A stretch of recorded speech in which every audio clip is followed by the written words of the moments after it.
신구약 전체에 계시된 주 예수 그리스도에 관한 진리. 자, 오늘 시편 제 세 번째 시간입니다. 자, 제가 계속 시편을 시작하면서 누누이 말씀드렸지만 시편은 예언의 책이라고 말씀드렸습니다. 그렇죠?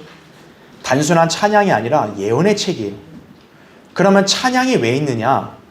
바로 그 예언적으로 주님께서 앞으로 행하실 그런 위대한 일들, 특히나 이 세상의 이방인들을 심판하시고 그분이 영원토록 통치하실 그 왕이라는 사실 때문에 하나님을 찬양하는 시들이 많은 거예요. 그러니까 결국 왜 하나님을 찬양하냐? 그분이 피조물들을 창조하신 분이고 또 영원토록 통치하실 분이기 때문에 찬양하는 거예요. 그러니까 단순히 우리를 사랑하고 그냥 우리에게 은혜를 주셨다 이 찬양이 아니라 그분은 앞으로 통치하실 영원한 왕이시기 때문에 그 위대하신 왕을 찬양하기 위한 시가 시편이라는 거예요. 그래서 시편은 특히나 왕이신 그분의 통치에 관한 찬양이다 보시면 돼요. 그럼 그분이 언제 통치하겠어요? 재림하실 때. 그래서 시편은 그리스도의 재림이 굉장히 많이 나오는 거예요. 여러분 그것을 기억해야 됩니다. 자, 그래서 오늘은 재림과 연관해서 어떤 예언적인 내용을 공부할 거냐면, 자, 주님이 재림하시면 그런 왕국이 자연스럽게 세상 나라들이 예수님을 맞이하냐? 그게 아니죠. 오히려 세상 이방인들, 특히나 악인, 적그리스도는 예수 그리스도를 대적할 거라고요. 그래서 예수 그리스도가 이 세상에서 통치하시려면 반드시 이방과 악인을 심판하고 멸하셔야 되는 거예요. 그래서 오늘 물론 지난 시간도 이제 그 내용을 했었죠. 자, 오늘도 역시 그 지난 시간과 연계돼서 그러한 예언적인 내용들을 한번 살펴보려고 합니다. 거기에도 한 단계 더 나아가서 이방과 악인을 심판하는 걸 그치는 게 아니에요. 하나님이 왜 이방을 심판하시고 멸하시냐? 바로 그 이방이 압제하려고 했던 하나님의 백성 이스라엘을 구원하시기 위한 거예요. 그래서 시편의 예언 가운데서는 이제 하나님께서 그분의 백성 이스라엘을 이제 대환란 끝에 구원하시는 그런 예언적 내용도 함께 나온다라는 거죠. 그러면 이 유대인들을 구원하시려면 어떻게 해야 돼요? 그 유대인들을 압제하는 적그리스도와 그 이방 민족들을 주님이 심판하셔야겠죠. 그래서 그 내용이 예언적으로 나온다. 이렇게 오늘 보시면 되겠습니다. 자, 그래서 오늘 먼저 할 주제는 이방과 악인을 심판하시고 자기 백성을 구원하시는 메시아 이겁니다. 자, 먼저 교환 첫 번째 보세요. 자, 다윗의 시들에는 이렇게 이방을 심판하시는 내용들이 종종 언급됩니다. 이것은 1차적으로 일단 다윗 자신이 어때요? 다윗은 그 주변의 이방 민족들을 다 섬멸하고 평정해서 이스라엘을 강하게 만든 왕이죠. 그렇기 때문에 다윗이 이방 지역들을 치고 승리할 때 하나님께서 도와주시라고 그렇게 기도를 했겠죠. 그게 시편에 일단 기록이 된 거예요.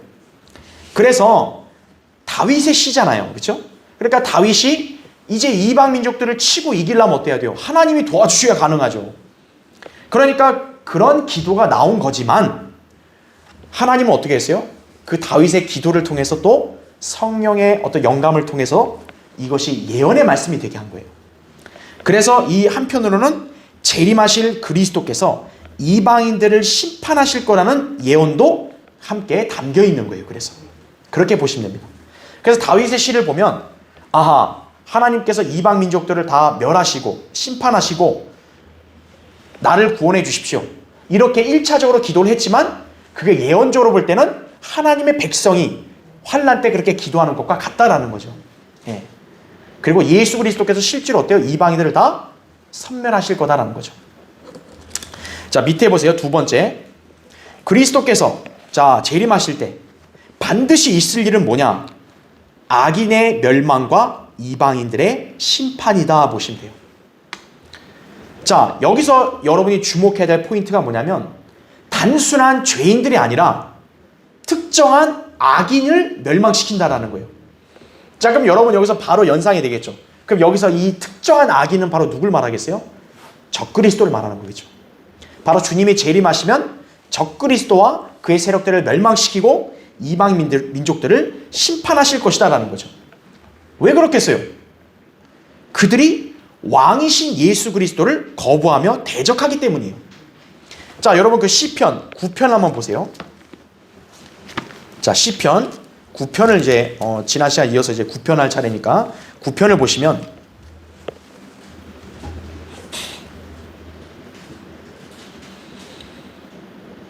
자, 왜 예수님이 재림하시면 이 악인과 이방인들을 멸하셔야 하느냐 이거죠. 왜냐하면 온 우주 만물을 창조하신 창조주요 왕이신 하나님이 이 온 땅을 통치할 왕으로서 누구를 합법적인 권리를 주신 거예요? 누구에게? 아들에게 주신 거예요. 그러니까 이 온 세상을 통치할 왕은 혹시 누군 거예요? 누구밖에 안 되는 거예요? 예수 그리스도밖에 안 되는 거예요. 그럼 그분이 정당하게 통치를 하려고 내려왔는데 그분이 왕이신 거를 방해하는 거 아니에요, 이 자들이. 적그리스도와 바로 이방 민족들이 그분을 거부하는 거 아니에요. 그러니까 주님이 어떻게 해야 되는 거예요? 합법적으로 그 왕의 보좌를 앉으시고 왕권을 가지시려면 그들을 물리칠 수밖에 없는 거죠. 그렇죠? 자, 거기 시편 9편 4절을 보세요. 주께서 나의 권리와 명분을 옹호하셨으며 보좌에 앉으시어 의롭게 심판하셨나이다 그랬죠? 이게 1차적으로 다윗의 시라고 하지만 예언적으로 볼 때는 예수 그리스도에게 적용될 수 있어요. 왜냐하면 예수 그리스도는 권리와 명분이 있다고요. 이 땅을 통치할 왕으로서의 명분이 있는 거예요. 근데 이방 민족들은 부정하는 거죠. 그럼 하나님이 이제 그거를 최종적으로 정리해 주셔야 될 거 아니에요. 하나님은 누구를 옹호하시는 거예요? 아들을 옹호하시는 거죠. 왜냐? 그 아들이 정당한 권리가 있기 때문에. 그죠? 그래서 주님이 재림하실 때 어떻게 하는 거예요? 먼저 무력으로 그들을 멸망시키셔야 되는 거예요. 그래서 주님이 이 땅에 오실 때요, 민주적으로 세상을 받으시는 게 아니에요. 나를 좀 밀어주십시오 이러는 게 아니에요. 주님이 오시면 나한테 표 좀 주십시오 그거 아니에요. 예수 그리스도를 왕으로서 거부하면 주님이 다 짓밟아 버리시는 거예요. 전부 다 죽이시는 거예요. 무력으로 이방 민족들을 다 진멸하시고 그분이 왕으로서 이제 보좌에 앉으시는 거예요. 민주주의처럼 무슨 구걸하는 게 아니에요. 표를 아이고 나 좀 한 표 주세요 그런 거 안 한다고요. 예. 인간들은 착각하면 안 되는 거예요. 예. 아, 나는 예수 안 믿는데요? 그럼 뭐 예수님이 뭐 무서워하실까요? 아이고 날 안 믿는데 어떡하냐 그러실까요? 와서 무력으로 다 진멸시켜버리는 거예요. 그리고 정당하게 왕에 앉으시는 거죠. 예. 자, 그럼 어떻게 합니까? 세상을 예수 그리스도는 의로 심판하시는 거죠. 그렇게 할 때 마침내 완전한 화평의 왕국이 세워지게 되는 것이다라는 거죠. 완벽한 분이 통치해야 완벽한 나라가 되는 거죠. 왜 세상이 이렇게 엉망이죠? 엉망진창인 통치자들이 통치하니까 그러는 거예요. 그래서 이 세상은 답이 없는 거예요. 예수 그리스도가 오셔야만 완벽한 공의, 완벽한 정의, 완전한 화평 그게 갖춰지는 것이에요. 자, 거기 9편 펴져 있으면 여러분 5절을 보세요. 9편 5절에 주께서 이방을 힐책하셨으며 악인을 멸하셨고 그들의 이름을 영원 무궁토록 어때요? 지우셨나이다. 그죠? 그러니까 그 자들의 이름을 아예 세상에서 다 없애버리는 거예요. 그러면 오직 어떤 이름만 남는 거예요? 예수라는 이름만 남는 거예요. 이제 그렇게 된다는 거죠. 자, 여기서 악인은 바로 예언적으로 누구를 말한다는 거예요? 불법자인 적그리스도를 말한다라는 거죠. 데살로니가서 2장 8절에 보면 적그리스도를 뭐라고 지칭하냐면 그 악한 자 이렇게 말하고 있어요. 왜 악한 자라 했겠어요? 바로 구약에서 예언된 악인을 성경에서 이제 그 악인이 누군지를 가르쳐 주는 거예요. 바로 불법자 적그리스도라는 거죠. 예. 바로 주님께서 적그리스도를 멸하신다라는 거예요. 자, 그 다음에 9편 거기 8절을 보세요. 9편 8절에 그는 의로 세상을 어떻게 한다 했죠? 심판하실 것이며 그 다음에 정직으로 백성들을 어떻게 해요? 판단하시리로다 이거죠. 예수 그리스도는 결국 거짓과 음모를 꾸미시는 분 아니에요. 술책으로 다스리는 분 아니에요. 정직으로 판단하신다 이거죠. 그러니까 그분의 판단은, 심판은 완전한 거예요. 그래서 자, 이것은 천년왕국을 통치하시는 주님의 의로운 통치와 관련된 말씀이다라는 거죠. 이사야 11장 4절에도 보시면은 여러분이 그 내용들을 파악할 수 있습니다. 그러니까 천년왕국 때 주님이 통치하실 때는 의와 화평으로 통치하시는 거예요. 지금은 어때요? 세상은 의와 화평이 없어요. 그렇죠. 유엔이나 정부 당국이 백날 그냥 현혹적인 말을 써대도 이 땅엔 진정한 평화가 없는 거예요. 예, 오직 의와 화평은 예수 그리스도가 통치하시는 천년 왕국 때만 해당된다는 거죠. 그렇죠. 자, 이제 우리 교환을 보세요. 교환에 여러분 거기 이제 교환에 괄호 2번 밑에 그 괄호 3번 보세요. 예, 괄호 3번. 예수 그리스도를 왕으로서 믿고 영접하지 않는 모든 이방 민족들은 어떻게 될까요? 이 의로운 천년왕국 통치로부터 분리돼요. 그래서 영원한 멸망의 장소인 지옥으로 떨어질 것이다 이거죠. 그래서 아까 우리가 봤던 시편 9편 17절에 이렇게 나오는 거예요. 악인은 지옥으로 돌려질 것이요. 하나님을 잊어버린 모든 민족들도 어때요? 그러하리라 이거죠. 미국, 중국, 일본, 한국, 하나님을 잊어버렸다면 모두 다 지옥으로 가는 거예요. 전부 다. 북한, 러시아 예외 없어요. 다. 하나님을 잊어버렸다. 지옥 바로 가는 거예요. 그냥. 자, 괄호 4번 보세요. 특히 이방 민족들만이 아니라 그들을 위해 군림하며 보좌를 찬탈했던 적그리스도 역시 재림 때 어떻게 돼요? 멸망할 것이다 이거죠. 시편 우리 시편 이제 시편 10편은 여러분 따로 안 읽겠지만 이 시편 10장을 보면 여기는 악인에 대한 말씀들이 자세히 나와요. 그러니까 이 시편 10편은요 1차적으로 그냥 악인들에 대한 묘사할 수 있지만 예언적으로 아까 얘기했죠. 바로 이 악인은 누굴 가리킨다고요? 적그리스도를 가리킨다는 거죠. 그래서 예언적으로 이 적그리스도 멸망의 아들에 대해서 이 시편 10편은 예언하고 있는 거예요. 자, 거기 내용들은 여러분 다 이해하기 쉽기 때문에 따로 이렇게 살펴보지 않고 여러분 거기 15절 한번 보세요. 거기 시편 15절 보면 자, 어떻게 말이 나오냐면 악인과 사악한 자의 뭐라 그래요? 팔을 꺾으소서라고 말이 나오죠. 자, 여기서 특별히 이 악인은 팔이 꺾였다라는 말이 나와요. 그쵸? 바로 뭐냐면 적그리스도가 외팔이라는 거죠. 팔 하나가 손상된다고 제가 말씀드렸죠. 예전에 스가랴 11장 17절에 보면 팔이 상한다 그래요. 예, 그렇죠. 그래서 적그리스도는 눈도 한쪽 눈도 상하고 한쪽 팔도 상한다 그랬어요. 외팔이죠. 외눈박이고. 그렇죠? 예. 그러니까 이 구절을 통해서 아하, 이게 예언적으로 적그리스도를 언급하는구나. 이렇게 우리가 간파할 수 있다는 거죠. 자, 이 시편 10편의 내용을 간략하게 요약하면 뭐냐면 이 악인이 왜 하나님께서 이를 악하다 그랬냐면 가난한 자, 궁핍한 자를 막 압제하는 거예요. 이 악인이. 이게 실제적으로 보면 오늘날 악인들에게도 해당이 되긴 돼요. 이 악인들이 가난한 자, 궁핍한 자를 박해하고 압제하면 하나님은 진노하시는 게 맞아요. 그런데 예언적으로 볼 때는 바로 이게 대환란 때 예언인 거예요. 대환란 때 악인인 적그리스도가 가난한 자, 궁핍한 자를 압제합니다. 왜 그러죠? 대환란 때 누가 가난한 자예요? 적그리스도의 표를 받지 않는 자들이 가난한 자인 거죠. 적그리스도에게 경배하지 않고 숫자를 받지 않는 자가 가난한 자인 거죠. 그러니까 적그리스도는 자기에게 경배하고 자기 표 안 받는 그런 구원받은 성도를 어떻게 하는 거예요? 압제하는 거죠. 그러니까 하나님은 그런 악인을 악하다고 여기 시편에서 말씀하고 있는 거예요. 그러니까 여러분이 그런 맥락으로 이 시편을 읽으시면 이제 이해하기가 수월하시다라는 거죠. 그래서 주님께서는 반드시 어때요? 그 가난한 자와 그 압이 없는 자, 불쌍한 자들의 편에 서서 그 악인에게 갚아주신다고 말씀하는 거예요. 그래서 이제 어떻게 되냐? 이 악인은 더 이상 땅에 존재하지 않게 될 것이라고 말씀하는 거예요. 네. 그래서 주님이 재림 때 적그리스도와 그의 세력들을 다 불못으로 던져버리시는 거예요. 이 말씀 그대로 갚아주시는 거죠. 자, 밑에 보세요. 괄호 5번. 결국 주님이 재림하시게 되면 거기 시편 16절에 나오죠. 주께서는 영원 무궁토록 뭐라 그래요? 왕이시며 이방이 그의 땅에서 멸망하였나이다 그랬죠.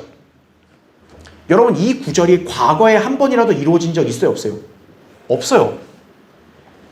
주님은 영원 무궁토록 왕이셨던 적이 없어요. 그렇죠. 심지어 초림 때도 어때요? 거부당하셨잖아요. 그럼 이 구절은 바로 언제를 겨냥하는 거예요? 미래의 예언이죠. 바로 재림 때를 겨냥하는 거예요. 이제 주님이 재림하시면 다시 또 거부당할 일이 없으시다는 거죠. 그분은 이제 군사 독재, 지난주에 강의했던 대로 독재 체제로 정치하시는 거예요. 그때 그분을 거부하면 어때요? 그분이 죽으시는 게 아니라 어때요? 거부하는 자가 죽는 거예요, 이제는. 영원 무궁토록 왕이시고 이방이 어때? 그의 땅에서 멸망하였나이다이죠. 재림 때 이제 이방은 멸망당한다라는 것이죠. 자, 그거를 말씀하는 겁니다. 자, 밑에 이제 세 번째 보세요. 자, 주님께서 재림하셔서 이방을 진멸하시는 것은 곧 이거는 어떤 의미가 되는 거예요? 그분의 백성인 유대인들을 구원하시는 것이다라는 거죠. 그러니까 여러분이 딱 그 개념을 딱 가지고 계시면 되는 거예요. 아하, 재림 때 주님이 이방인들을 멸한다는 것은 곧 그분의 백성인 유대인들을 구원하시는 거다 이죠. 이방인이 멸망하면 곧 유대인은 구원을 받는 거예요. 대환란 끝에 가서. 예, 그렇게 보시면 되는 거예요. 그래서 시편 14편 7절은 이스라엘의 구원이 시온에서 나오기를 기원한다라는 거죠. 여러분 거기 시편 14편 7절 한번 보세요. 자, 시편 14편 7절 보면 이렇게 나옵니다. 오 이스라엘의 구원이 시온에서 나온다면 이거죠. 여러분 시온이라는 말은 이제 예루살렘과 여러분 같이 이렇게 이해하시면 돼요. 주께서 자기 백성을 사로잡힘에서 데려오실 때 야곱이 즐거워하며 이스라엘이 어떻게 해야 된대요? 기뻐하리로다 이거죠. 여러분 이게 인류 역사에서 이스라엘이 이런 적이 있었어요? 예표적으로는 솔로몬 통치 때 한 번 있었지만 그때는 이 말씀이 해당이 안 돼요. 왜죠? 다윗과 솔로몬 때는 한 번도 이스라엘이 사로잡혔던 적이 없었어요. 그렇죠. 다윗과 솔로몬 때는 이미 이스라엘은 부강한 상태였어요. 그러니까 그들이 사로잡혔던 적이 없었어요. 근데 지금 여기 보면 주께서 자기 백성을 어떻게 해요? 사로잡힘에서 데려오신다는 말 하잖아요. 그러니까 이거는 다윗과 솔로몬 때에 해당되는 말씀이 아니라는 거죠. 미래의 예언인 거죠. 예. 그래서 괄호 1번, 제가 괄호 1번에 제가 방금 설명했던 말이 바로 거기 나오는 거예요. 자, 괄호 2번 보세요. 그러면 이스라엘 백성이 사로잡힘에서 데려올 때가 언제예요? 1차적으로 바빌론 포로에서 일단 회복됐죠. 그렇죠? 그러니까 그 포로에서 사로잡힘에서 돌아온 건 맞지만 이 구절은 지금 바빌론에 대한 포로에 대한 예언이 아니에요. 왜죠? 그때 야곱과 이스라엘은 온전히 즐거워하지 않았거든요. 비록 바빌론 포로에서 회복됐어도 아직까지는 페르시아 속국으로 있었고, 그렇죠? 또 그리스, 로마에 계속 속박돼 있었잖아요. 그러니까 이 구절은 대환란 끝에 재림 때의 예언을 말하는 거예요. 즉 이스라엘이 사로잡혔지만 어때요? 다시 회복되는 거예요. 자, 그래서 여러분이 이 표현 이스라엘 백성이 사로잡힘에서 데려온다, 돌이켜진다, 이 표현이 바로 이스라엘의 회복을 말한다고 여러분 보시면 되는 거예요. 그러면 여러분이 한 가지 질문 드릴게요. 예전에 제가 욥기 강의할 때 욥이 고난받다가 어떻게 돼요? 42장에서 회복됐죠. 그때 욥이 회복될 때 성경에서 뭐라고 표현해요? 사로잡힘에서 돌이켰다는 표현을 쓰죠. 바로 뭐냐면 욥이 대환란 때 유대인 성도들의 예표이기 때문에 그런 거예요. 그래서 유대인 이스라엘이 회복되는 것을 바로 예표적으로 보여주는 게 뭐예요? 욥이 회복되는 것이 예표가 되는 거예요. 네, 그렇게 보시면 됩니다. 그러니까 예언인 거죠. 그렇죠? 예. 자, 그래서 예레미야 29장 14절이나 호세아 6장 11절 보면 사로잡힘에서 데려온다는 말이 다시 한번 쓰여요.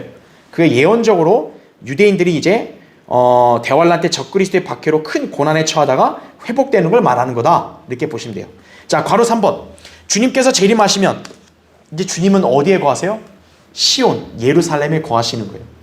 그래서 이스라엘을 비롯한 온 세상을 통치하시게 될 것이다 이거죠. 자, 신약에서 이 말씀을 다시 한번 예언적으로 기록했죠. 로마서 보세요. 로마서 11장 보면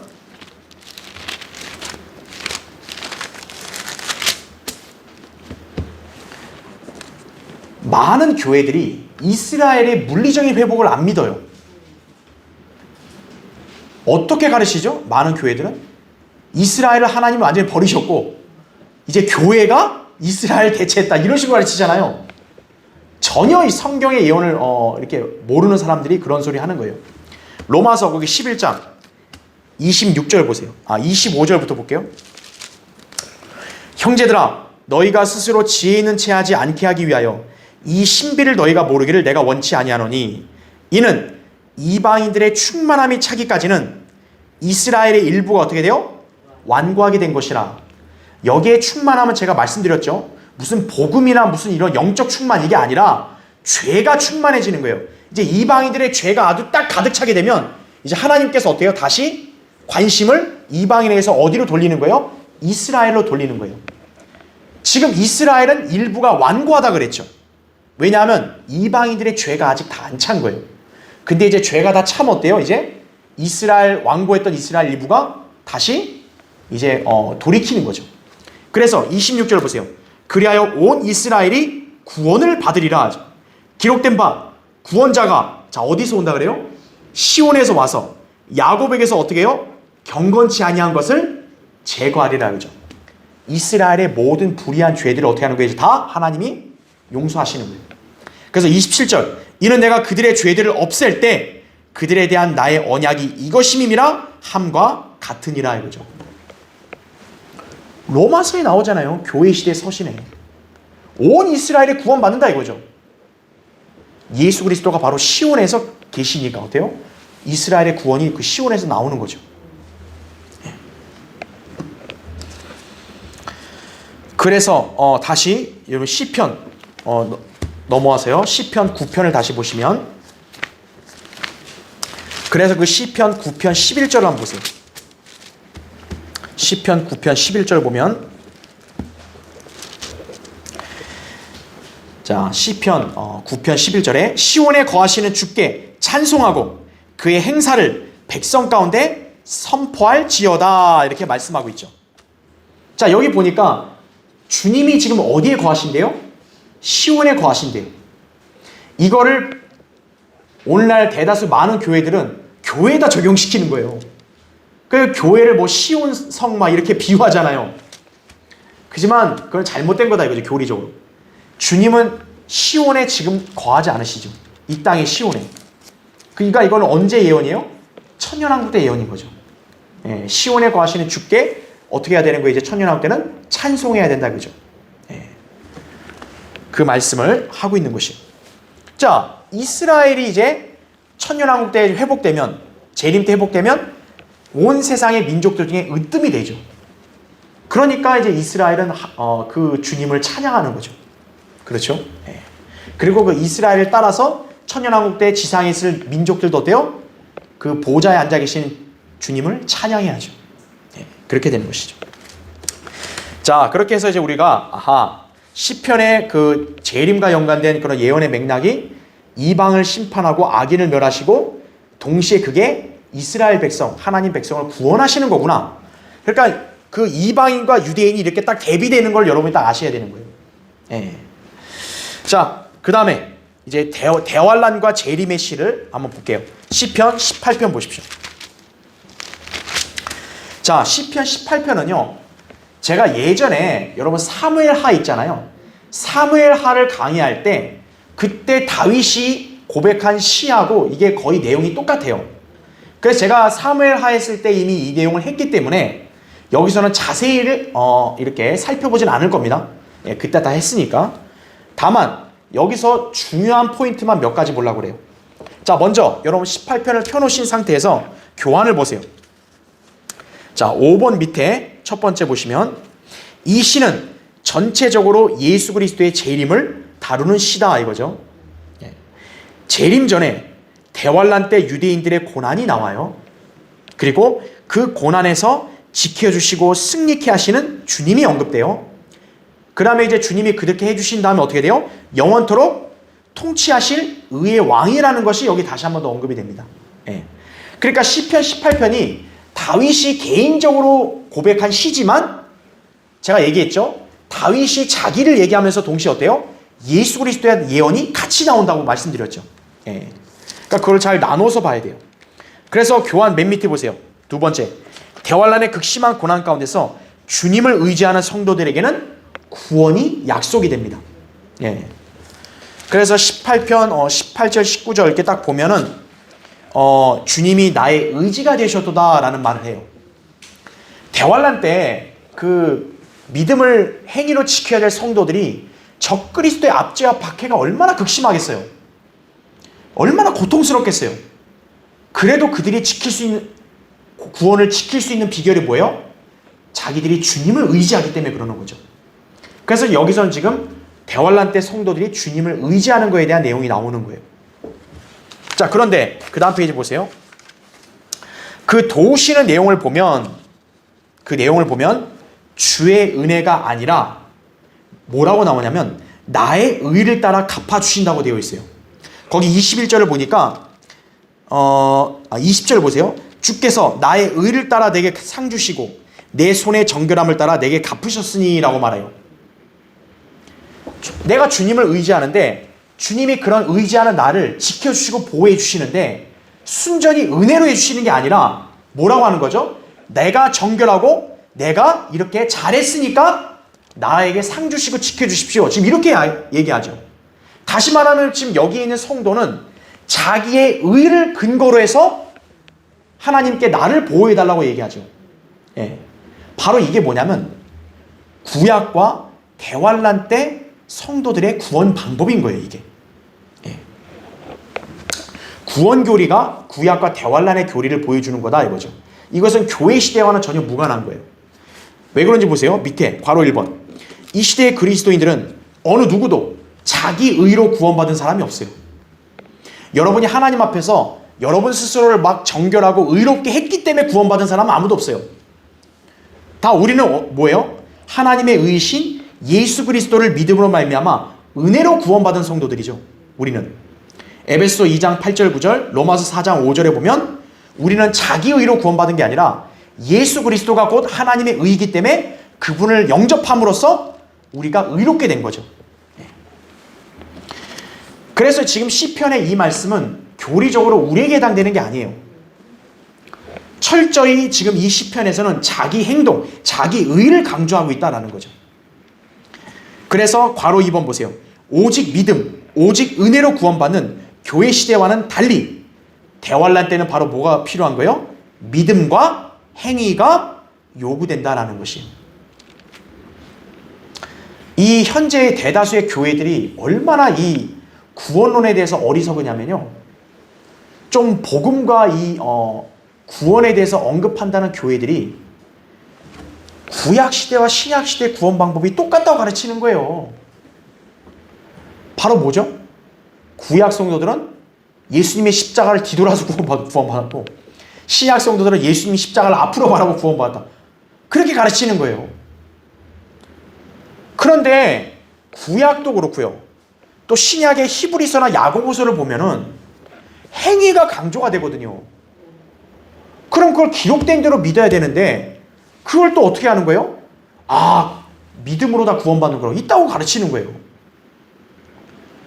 한심하죠. 그렇죠? 네. 지금 여기도 보면 이대로 하면 우리도 다 행위로 구원받아야 되는 것처럼 되는 거예요. 그래서 성경을 나누라는 거죠. 그래서 성경에는요. 구원의 방법이 다 똑같은 게 아닌 거예요. 구약 시대의 구원 방법, 교회 시대의 구원 방법, 대환란 때 구원 방법이 다 다른 거예요. 그래서 나눠서 적용해야 된다 이거죠. 네. 자, 대환란 때 구원 방법 거기 나오죠. 그 교환해 보세요. 괄호 2번에 제가 성경 구절 표시했죠. 계시록 12장 17절 보면 하나님의 계명들을 어떻게 해야 돼요? 지키며 이렇게 나오죠. 지키는 건 뭐예요? 행위잖아요. 그 다음에 행위만 있어서는 안 돼요. 뭐도 있어야 돼요? 예수 그리스도의 증거를 가진 자들 그랬죠. 예수 그리스도의 증거라 했으면 그건 믿는 거잖아요. 그래서 믿음과 행위가 있어야 되는 거예요. 또 거기 계시록 14장 12절 보니까 여기에 성도들의 인내가 있으며 여기에 하나님의 계명들과 그 다음 뭐라 그래요? 예수의 믿음을 지키는 자들이 있느니라 그러죠. 두 가지가 나오죠. 하나님의 계명들. 하나님의 계명들이 뭐예요? 구약의 율법을 말하는 거죠. 율법과 그 다음에 예수 그리스도의 믿음, 두 가지를 다 있어야 되는 거예요. 그래서 지금 여기 시편에 나의 의, 나의 행위, 이거를 자꾸 강조하는 게 뭐냐면 내가 행위로 잘 지켰습니다. 이거를 하나님 앞에 고백하는 거예요. 그러니까 나를 구원해 주십시오. 대환란 때는 그 요구가 정당한 요구인 거예요. 지금은 내가 이렇게 도덕적이고 착하니까 나 구원해 주셔야죠? 그럼 어떻게 되는 거예요? 지옥 가는 거죠. 지금은 예수 그리스도를 그냥 믿어야죠. 군소리 말고. 하지만 대환란 때 어떻게 되는 거예요? 나 예수님만 믿었어요. 그럼 지옥 가는 거예요. 예수님도 믿고 행위도 지켜야 되는 거예요. 대환란 때는. 그래서 여기 시편에서 나의 의를 보십시오라고 자꾸 말하는 게 뭐냐면 그들의 구원 방법이 바로 자기들의 의가 있어야 되니까 그러는 거예요. 네. 그렇게 보시면 됩니다. 그래서 괄호 3번 보세요. 주님은 이 기간 동안 믿음과 행위로 끝까지 지킨 성도를 구원해 주신다라는 거죠. 그래서 주님은 그 믿음과 행위로 끝까지 지키는 성도들에게 어떻게 하냐? 대환란 중에 어느 때 그들에게 그분 자신의 모습을 보이신다고 제가 예전에 한번 강의했었죠. 그렇죠? 그래서 히브리서 12장 14절에 보면은 순결하고 화평을 해야 어떻게 되는 거예요? 주님을 본다 그랬잖아요. 예. 마태복음 5장에도 산상설교에 그렇죠? 마음이 순결한 자들이 주를 본다 그랬잖아요. 바로 그게 뭐냐면 환난 때 자기가 행위로서 순결함을 지켜야만 어떻게 되는 거예요? 주님이 환난 기간 끝 어느 순간에 그들에게 개인적으로 모습을 보이시는 거예요. 그거를 말한다는 거죠. 히브리서 9장 28절에도 두 번째 나타나실 때 죄 없이 나타나신다 그랬거든요. 자기를 바라는 자들에게 나타나신다 그런 거예요. 그러니까 대환란 때는 어떻게 돼야 돼요? 환난 성도들은 믿음을 갖고 행위로 끝까지 지켜야 되는 거예요. 적그리스도가 어떤 압제와 박해를 한다 해도 믿음을 부인하면 안 되는 거예요. 행위로 지켜야 되는 거예요. 근데 그게 쉽지가 않잖아요. 그러니까 대환란 때는 어떻게 돼요? 주님을 자꾸 바라야 되는 거예요. 바라봐야 되는 거예요. 아, 내가 고통스럽습니다. 괴롭습니다. 얼른 주님 구원해 주십시오. 그렇게 기도해야 된다는 거예요. 환난 성도들은. 그러면 주님이 어느 순간 어떻게 하는 거예요? 그들에게 나타나시는 거예요. 이게 대환란 성도들과 교회 시대 성도들의 차이라는 걸 아셔야 돼요. 자, 밑에 세 번째 보세요. 자, 그래서 주님은 이 환난 성도들을 이렇게 구원해 주실 거란 말이죠. 그런데 이 시편의 후반부를 보면 재림하시는 예수 그리스도께 다 적용이 돼요. 여러분이 혹시 기억하실지 모르겠지만 제가 예전에 사무엘하 강의할 때 어떤 부분은 다윗에게 적용되는 게 있고 어떤 부분은 다윗이 아니라 오직 예수님께만 적용되는 게 있다 그랬죠. 그거랑 똑같아요. 지금 이 시편 18편도 후반부는 예수 그리스도에게만 무조건 적용돼야 되는 말씀들이 있어요. 예. 자, 그렇게 보시면 되는데 특히 50절을 보면 이런 표현이 나와요. 그의 기름 부음 받은 이와 다윗과 그의 씨, 이게 언급이 됩니다. 여러분 거기 18편 50절 다시 한번 보세요. 18편 50절 보면 자, 거기 18편 50절에 그가 그의 왕에게 큰 구원을 주시며 그 다음 보세요. 그의 기름 부음 받은 이와 다윗과 그의 씨에게 영원토록 자비를 베푸시는도다 라는 말씀이 여기서 나옵니다. 자, 여기 보니까 지금 이 18편이 다윗의 시고 다윗이 자기를 얘기하면서 또 예수 그리스도께 적용된다 그랬잖아요. 근데 50절에 보니까 예수님도 나오고 또 누구도 나와요? 다윗도 나온다라는 거죠. 자, 그럼 이게 어떤 조화냐 이거예요. 자, 괄호 1번 보세요. 천년왕국 때는요 분명히 예수 그리스도께서 왕이 되시어 이방의 머리로서 그들을 다스리실 것이다 이거죠. 앞에 43절에 이렇게 나와요. 주께서 나를 백성의 다툼에서 구해주셨고 주께서 나를 이방의 머리로 삼으셨으니 내가 알지 못하던 백성이 나를 어떻게 돼요? 섬기리이다 이거죠. 실제로 천년왕국 때 이방인들이 예수 그리스도를 섬기는 거죠. 그러니까 이거는 예수님에게 해당되는 예언이에요. 그런데 괄호 2번 보세요. 그러면 천년왕국 때는 분명히 왕이 예수님이어야 되잖아요. 그런데 천년왕국 때도 누가 등장하냐? 다윗이 등장하는 거예요. 에스겔 34장 24절에 보면 나 주는 그들의 하나님이 되고 자 주가 이스라엘의 하나님이 된다 그랬죠. 그러면서 뭐라고 또 얘기해요? 내 종 다윗은 그들 가운데 뭐가 된다 그래요? 통치자가 되리라 이거죠. 에스겔 34장 24절에. 그러면 약간 혼동스러울 수 있어요. 천년왕국 때 예수님이 통치한다 그랬는데 다윗도 통치자로 나오네? 이게 뭐가 맞냐 이거예요. 둘 다 맞는 거예요. 자, 어떻게 여러분 보시면 되냐면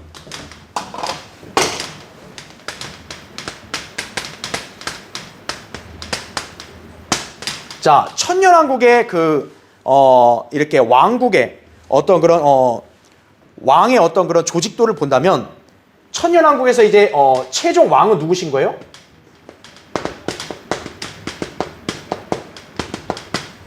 예수 그리스도예요.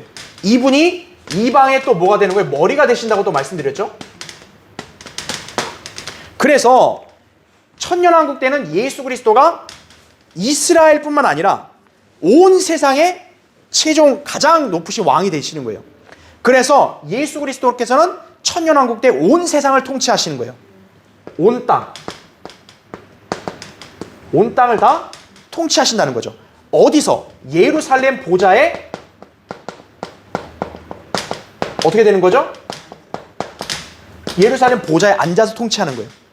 그럼 여기서 이제 의문사항이 아니 구약이나 또 복음서 보면 예루살렘 보좌를 다윗의 보좌라 그러거든요. 그렇죠? 또 다윗의 보좌라 그러는데 그럼 다윗이 앉아야 되냐 이거예요.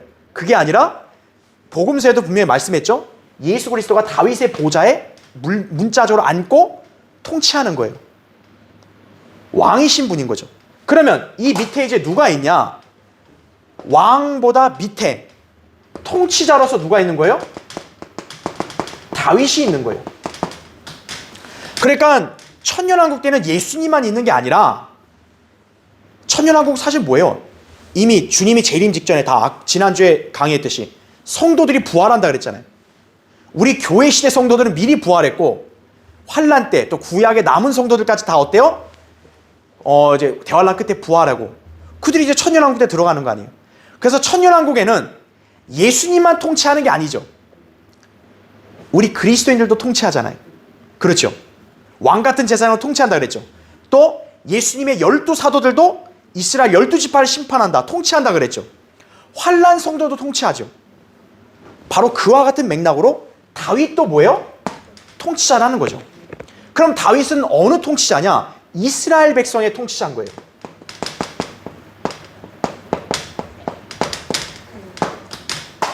그래서 다윗은 이스라엘 백성 가운데 통치자로 있는 거고 예수 그리스도는 다윗의 보좌, 예루살렘 보좌에 앉아서 온 세상을 총체적으로 통치하시는 거고, 그러니까 다윗은 예수 그리스도 밑에 있는 이스라엘 백성의 통치자라고 보시면 되는 거예요.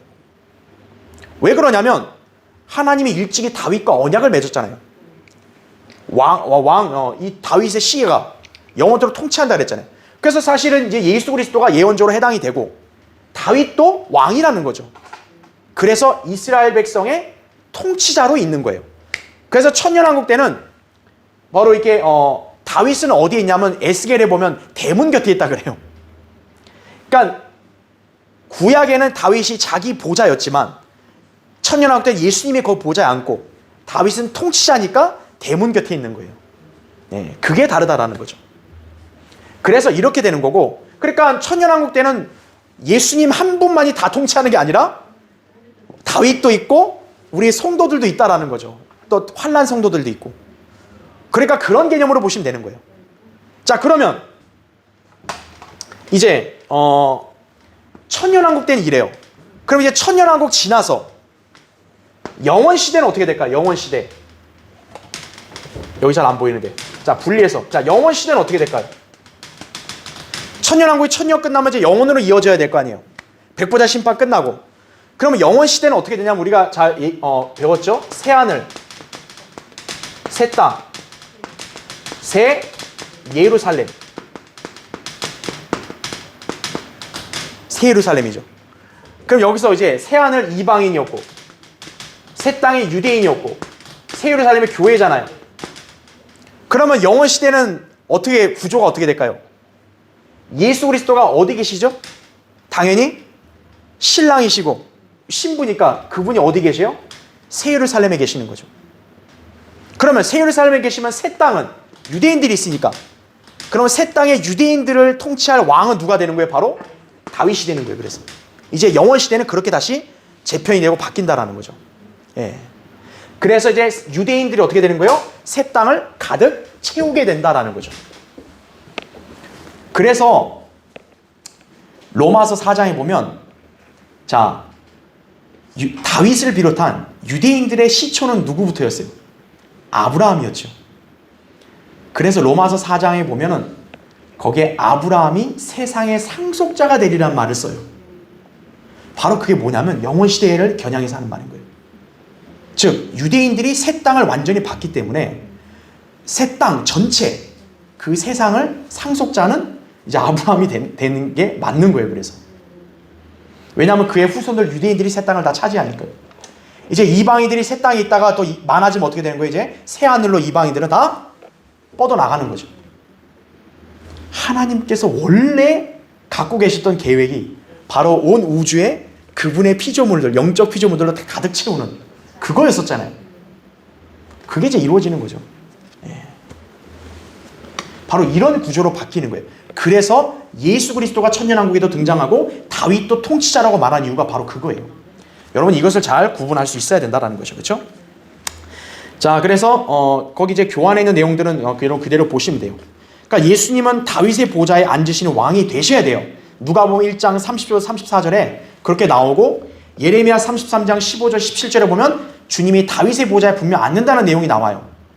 그러니까 다윗의 보좌는 예수님이 앉고 다윗은 통치자로서 대문 곁에 있고 이제 그렇게 되는 것이죠. 자, 다윗은 이제 그 왕 예수님의 모형이잖아요. 그러니까 다윗의 씨, 바로 그리스도의 씨의 모형이기도 하다라는 걸 우리가 또 다시 한번 보게 되는 거죠. 그렇죠? 자, 이제 마지막으로 우리 시편 19편 보겠습니다. 자, 이번에 할 주제는 뭐냐면 이제 예수 그리스도가 재림하실 때 마치 뭐와 똑같냐? 의의 태양과 똑같다는 말씀을 하세요. 자, 시편 거기 19편 보시면, 자, 먼저 교환을 볼게요. 첫 번째 시편 19편에서는 창조의 아름다움을 말씀하시는 가운데 재림에 대해 암시하는 예언들이 있다라는 거죠. 바로 뭐냐면 여러분 거기 19편 4절 펴보세요. 4절. 그들의 선율은 온 땅을 찔러 뻗어나가고 그들의 말들은 세상의 끝까지 다다랐으니 그가 그들 가운데, 잘 보세요, 뭐라 그래요? 태양을 위하여 장막을 세우셔도다 라는 말씀을 합니다. 태양과 장막이 같이 묶여요. 그렇죠? 왜 그럴까요? 우리가 예전에 명절을 배울 때 장막절이 바로 재림과 천년왕국에 대한 예언이라 그랬잖아요. 바로 태양, 예수 그리스도가 재림하시는 것을 가르쳐 주는 거예요. 바로 재림하시는 예수 그리스도는 마치 뭐라는 거예요? 태양이라는 거죠. 떠오르는 태양이라는 거죠. 장막과 연관 짓는 거예요. 자, 그래서 밑에 보세요. 괄호 1번. 본문 4절에서는 태양을 위해 장막을 세우셨다고 말씀한다. 여기서 장막을 제시하신 것은 재림의 예표인 장막절을 연상하게 한다 이거죠. 그래서요, 여러분 예수님이 변형되셨을 때 있잖아요. 변형산 사건 때 예수님 변형되고 양옆에 모세와 엘리야가 휘황찬란한 모습으로 옆에 나타났잖아요. 그때 베드로가 뭐라고 말하죠? 장막을 짓는다는 말이에요. 왜 장막이란 말을 그 성경에 보면 베드로가 자기가 뭔지도 모르고 말했다 그래요. 그럼 왜 자기가 뭔지도 모르면서 장막이란 얘기를 왜 성령님이 하게 하셨냐 이거예요. 바로 장막과 재림이 연관이 있다는 거죠. 네. 그러면서 괄호 2번 보세요. 자, 5절에서는 뭐가 나오냐면 태양을 뭐라고 비유하냐면 신랑방에서 나오는 뭐라 그래요? 신랑으로 비유합니다. 왜 하필 태양을 신랑으로 비유할까요? 바로 예수 그리스도가 재림하기 전에 어때요? 신랑이시잖아요. 어린 양의 혼인식에서 신부인 교회를 맞이하는 신랑이시니까. 그러니까 어린 양의 혼인식 끝나고 다음에 주님이 재림하시는 거 아니에요. 바로 태양을 여기서 뭐라 그래요? 신랑방에서 나오는 신랑이란 말이 뭐냐면 신랑이 혼인을 다 끝내고 나서 뭐예요? 내려오는 걸 그래서 비유적으로 말하는 거죠. 그래서 신랑방에서 나오는 신랑은 하늘에서 어린 양 혼인식을 마치고 이 땅에 내려오시는 주님이다라는 거죠. 또 5절에 보니까 뭐라고 비유하냐면 경주하는 강한 남자처럼 기뻐하는도다 그래요. 자, 태양이신 주님을 비유할 때 또 경주한다고 그래요. 왜 그럴까요? 주님이 재림할 때 어떻게 해요? 신말을 타고 빠르게 내려오죠. 그 뒤에 성도들도 따라오는데, 그렇지만 제일 앞서가시는 분이 누구예요? 주님이시죠. 그러니까 그 광경을 보면 마치 뭐예요? 주님이 다른 성도들보다 훨씬 앞질러 뛰어가시는 것 같은 경주하는 남자같이 보이는 거죠. 그래서 이 19편 4절 5절에 태양과 장막, 경주하는 강한 남자, 신랑방 신랑 다 재림하신 예수 그리스도를 예언적으로 가르쳐주는 것이. 자, 밑에 괄호서 한번 보세요. 태양이 예수 그리스도의 예표이기 때문에, 자, 주님이 재림하시면 그때 뭐라 그래요? 의인들은 그들의 아버지의 왕국에서 뭐라 그래요? 해처럼 빛나리라 그러죠. 여러분 보세요. 왜 구원받은 성도들을 해처럼 빛난다고 말할까요? 바로 그 성도들이 믿는 예수 그리스도가 태양이니까 그러는 거예요. 그러니까 성도들이 어때요? 그분의 빛을 그대로 받으니까 해처럼 빛난다는 말을 쓰는 거예요. 여기서 변형산 사건 때 주님의 얼굴이 뭐처럼 빛난다고 그랬냐면 해처럼 빛난다는 말을 썼어요. 마태복음 17장 2절에 보면 바로 그 주님이 뭐예요? 재림하면 태양이라는 거죠. 태양이 떠오른다 이죠. 그래서 재림을 아침에 많이 비유하잖아요. 구약에 보면 아침이 바로 뭐가 떠오르니까요? 태양이 떠오르니까요. 바로 주님이 오시는 재림이 태양이 떠오르는 아침이다라는 거죠. 자, 마지막으로 말라키 한번 찾아보세요. 자, 예수님이 태양을 예표한다. 태양이 예수님의 예표라는 것은 말라키의 구절에 아주 직접적으로 나와요. 말라키 4장 보세요.